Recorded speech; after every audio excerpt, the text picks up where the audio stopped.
pressured in a motherfucker.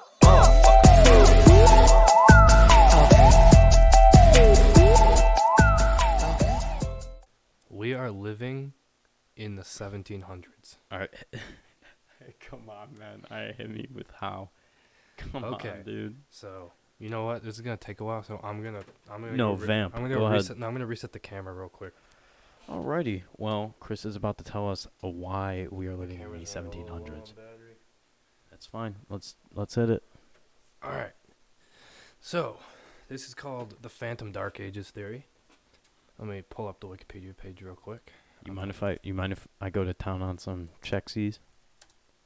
Homemade? Yeah, you can grab them. Well, actually, no, don't, because you have to listen to my story. Correct. I wanted to house some. So there was a German historian named Herbert Illig, and I'll put this page up.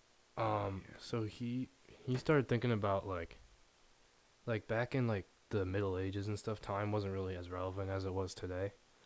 Like people weren't just like, oh, what time is it? They didn't, as long as it was light out, they had to go to work, and when it was dark out, they went to sleep, and that's about it. But simpler. And then also in the Middle Ages,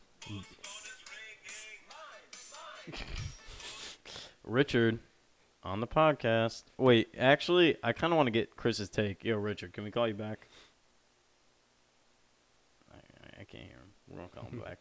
We're gonna call Richard back. That fucking scared me. All right, so that's the Impractical Jokers one when he's in the bookstore and he goes, "Whose phone is ringing? Mine. That was my ringtone. It's whose phone is ringing. All right. It's mine. So back, where was I? So the Catholic Church used to control everything in everyone's daily life back in the Middle Ages. Yeah, everyone was super religious. So basically, the rundown is that there was what do you call him?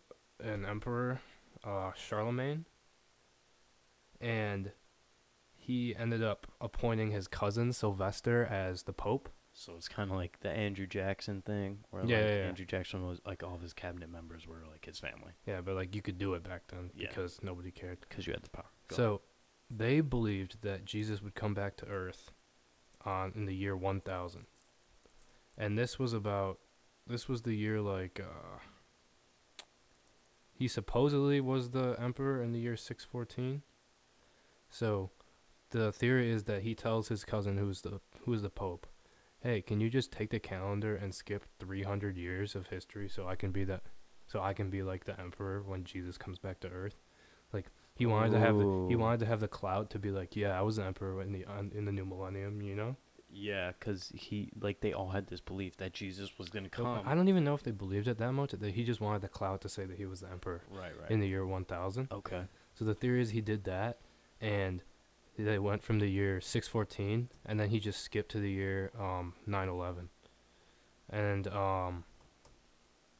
some proof to back it up would be that there is a severe lack of like archaeological and just geological evidence. You know how like the Earth is stacked like that, right? Yeah. So like the deeper you go down, it's like crust, man. Yeah. But like there'll be like artifacts buried down there, and the deeper you go, you can basically tell what time it is based on how deep the thing is. And when the archaeologists got to like the year 600 through 900, they found like nothing. It literally looked like somebody skipped over the time there. So that was his proof for that. Jeez. So if they were to skip, what was it? 911 minus 614. Quick math. No, not quick math. We're whipping out the calculator. So then you're going to take 2020 and you're going to minus that by, what was it? Minus 614, 297, 2020 minus 297. Oh, fuck. 2020 minus 247. 97. Okay. 1723. We're actually living in the year 1723. And that's my hot take. That's actually that's actually, I'm not even gonna lie, that's probably one of the more interesting conspiracy theories I've ever heard. Yeah, but it's one of the better ones I've heard based evidence. There's a lot more evidence-wise. I didn't want to get into like the details because I don't want to get anything wrong, but there's a lot more stuff about it.